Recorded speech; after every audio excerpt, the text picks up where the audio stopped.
ओम श्री परमात्मने नमः। मनुष्य उन्मुक्त, स्वच्छंद, स्वतंत्र जन्म लेता है, लेकिन सर्वत्र परतंत्रता की बेड़ियों में जकड़ा हुआ है। धार्मिक, सामाजिक, व्यवहारिक, पारिवारिक नियमों में बंधा हुआ है। इसीलिए दुख का सर्वोत्तम कारण परतंत्रता है। तो अगर दुखों से निवृत्ति चाहते हैं तो आइए हमारे साथ और समस्त मान्यताओं परंपराओं के बंधन को तोड़कर मुक्त होने का संकल्प लें और सदा सर्वदा आनंद के महासागर में डूब जाने का आनंद लें, जहाँ न कोई दुख है न कोई सुख है, सिर्फ और सिर्फ आनंद ही आनंद है। अब यक्ष प्रश्न यह है कि यह कैसे संभव होगा। तो मनुष्य मात्र के भीतर स्वाभाविक ही एक ज्ञान अर्थात विवेक है। आपका काम उस विवेक को महत्व देना है। वह विवेक पैदा नहीं होता, अगर वह पैदा होता तो नष्ट भी हो जाता, क्योंकि पैदा होने वाली सभी चीज़ें नष्ट हो जाती हैं। यह प्रकृति का नियम है। अतः विवेक की उत्पत्ति नहीं होती, प्रत्युत जागृति होती है। जब आप अपने भीतर उस स्वतः सिद्ध विवेक को महत्व देते हैं तब वह विवेक जागृत हो जाता है। इसी को तत्व ज्ञान अथवा तत्वबोध भी कहा जाता है। शरीर नाशवान है। शरीर से संबंधित जितने संबंध हैं वे सभी नाशवान हैं। इनसे अनुराग बना लेना, मोह कर लेना ही दुखों का मूल है। जब आपका विवेक जागृत हो जाता है उसी समय सभी दुखों का अंत हो जाता है। अब समझने की बात यह है कि शरीर नाशवान है, इसको कोई रख सकता ही नहीं, और हमारा स्वरूप अविनाशी है, इसको कोई मार सकता ही नहीं। अविनाशी तु तद्विद्धि येन सर्वमिदं तमं विनाशं व्ययस्यास्य न कश्चित् कर्तुमर्हति। गीता के दूसरे अध्याय का 17वां श्लोक है। अविनाशी सदा अविनाशी ही रहेगा और विनाशी सदा विनाशी ही रहेगा। तो जो विनाशी है वह हमारा स्वरूप नहीं है। हमने कुर्ता पहन लिया तो क्या कुर्ता हमारा स्वरूप हो गया? हमने चादर ओढ़ ली तो क्या चादर हमारा स्वरूप हो गई? जैसे हम कपड़ों से अलग हैं ऐसे ही हम इन शरीरों से भी अलग हैं। हम शरीर में अपनी स्थिति मान लेते हैं, अपने को शरीर मान लेते हैं, तो यह हमारी गलती है। गलत बात का आदर करना और सही बात का निरादर करना ही मुक्ति में खास बाधा है। अपने को शरीर मान कर के ही हम कहते हैं कि मैं बालक हूँ, मैं जवान हूँ, मैं बूढ़ा हूँ। वास्तव में हम न बालक हुए, न जवान हुए, न बूढ़े हुए। प्रत्युत शरीर ही बालक हुआ, शरीर ही जवान हुआ, शरीर ही बूढ़ा हुआ, शरीर ही बीमार हुआ तो मैं बीमार हो गया, शरीर कमज़ोर हो गया तो मैं कमज़ोर हो गया, धन पास में आ गया तो मैं धनी हो गया, धन चला गया तो मैं निर्धन हो गया। यह शरीर और धन के साथ एकता मानने से होता है। जब क्रोध आता है तब हम कहते हैं कि मैं क्रोधी हूँ। विचार करें, क्या क्रोध सब समय रहता है? नहीं, सबके लिए होता है। जो हरदम नहीं रहता और जो सबके लिए नहीं होता वह मेरे में कैसे हुआ? कुत्ता घर में आ गया तो क्या घर का मालिक हो गया? ऐसे ही क्रोध आ गया तो क्या मैं क्रोधी हो गया? क्रोध तो आता है और चला जाता है, पर मैं निरंतर रहता हूँ। देश बदलता है, काल बदलते हैं, वस्तुएं बदलती हैं, व्यक्ति बदलते हैं, क्रिया बदलती है, अवस्था बदलती है, परिस्थिति बदलती है, पर हम निरंतर रहते हैं। जागृत, स्वप्न और सुषुप्ति ये तीनों अवस्थाएं बदलती हैं, पर हम तो एक ही रहते हैं। तभी हमें अवस्थाओं का और उनके परिवर्तन का अर्थात उनके आरंभ और अंत का ज्ञान होता है। विवेक का आदर न होने का खास कारण संयोगजन्य सुख की आसक्ति है। हम संयोगजन्य सुख का भोग करना चाहते हैं, इसीलिए अपने विवेक का आदर नहीं होता, अर्थात ज्ञान भीतर ठहरता नहीं।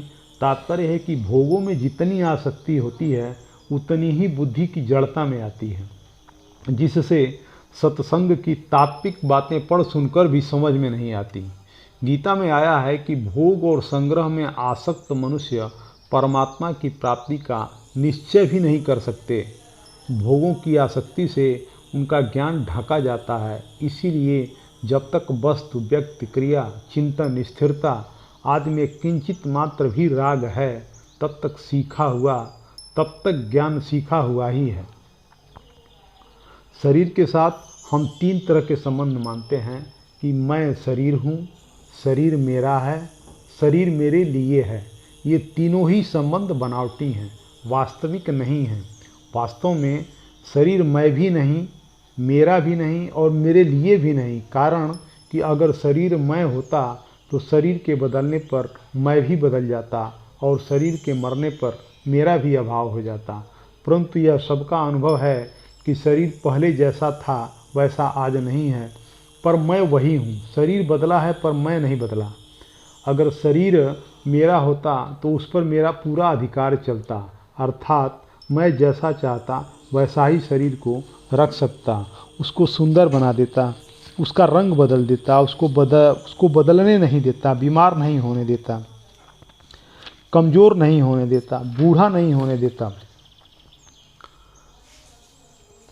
और कम से कम मरने तो देता ही नहीं। परंतु यह सबका अनुभव है कि शरीर पर हमारा बिल्कुल बस नहीं चलता और न चाहते हुए भी लाख कोशिश करते हुए भी वो बीमार हो जाता है, कमज़ोर हो जाता है, वृद्ध हो जाता है, मर जाता है।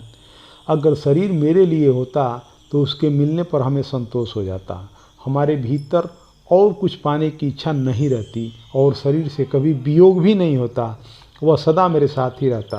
परंतु सबका अनुभव है कि शरीर मिलने पर भी हमें किंचित मात्र संतोष नहीं होता, हमारी इच्छाएं समाप्त नहीं होती, हमें पूर्णता का अनुभव नहीं होता और शरीर भी निरंतर नहीं रहता, प्रत्युत हमारे से बिछड़ जाता है।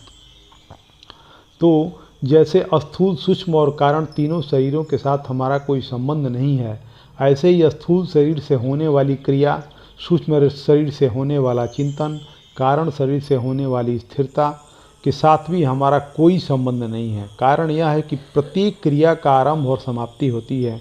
कोई भी चिंतन निरंतर नहीं रहता, प्रत्युत आता जाता रहता है। स्थिरता के बाद चंचलता, समाधि के बाद भी उत्थान होता ही है। तात्पर्य यह है कि न तो क्रिया निरंतर रहती है, न चिंतन निरंतर रहता है, न ही स्थिरता निरंतर रहती है। इन तीनों के आने जाने का, परिवर्तन का अनुभव तो हम सबको होता है, पर अपने परिवर्तन का अनुभव कभी किसी को नहीं होता। हमारा होनापन निरंतर रहता है, हमारे साथ न तो पदार्थ एवं क्रिया रहती है, न चिंतन रहता है और न स्थिरता रहती है। हम अकेले ही रहते हैं, इसीलिए हमें अकेले रहने का स्वभाव बनाना चाहिए। जब स्थूल, सूक्ष्म और कारण शरीर तथा उनके कार्य, क्रिया, चिंतन और स्थिरता के साथ हमारा संबंध ही नहीं है, फिर उनका संयोग हो अथवा वियोग, हमारे में क्या फर्क पड़ता है। संयोग वियोग तो सापेक्ष हैं, पर तत्व निरपेक्ष है। तत्व में न संयोग है न वियोग है, प्रत्युत नित्य योग है। त्वं विद्यात दुख संयोग वियोगेन योग संगीतज्ञम। गीता के 6ठे अध्याय का 23वां श्लोक है। तो जब तक हमारा संबंध पदार्थ, क्रिया, चिंतन, स्थिरता के साथ रहता है तब तक परतंत्रता रहती है, क्योंकि पदार्थ, क्रिया आदि पर है, स्व नहीं है। इनमें संबंध विच्छेद होने पर हम स्वतंत्र मुक्त हो जाते हैं। वास्तव में हमारा स्वरूप होना पर स्वतंत्रता, परतंत्रता दोनों से रहित है, क्योंकि स्वतंत्रता, परतंत्रता तो सापेक्ष है पर स्वरूप निरपेक्ष है। भगवान ने कहा भी है, ना सतो विद्यते भाव, ना भाव विद्यते सतः। असत का भाव विद्यमान नहीं है और सत्य का अभाव विद्यमान नहीं है। तो शरीर, पदार्थ, क्रिया, अवस्था आदि असत हैं, अतः उनका भाव, सत्ता विद्यमान नहीं है, अर्थात उनका निरंतर अभाव है।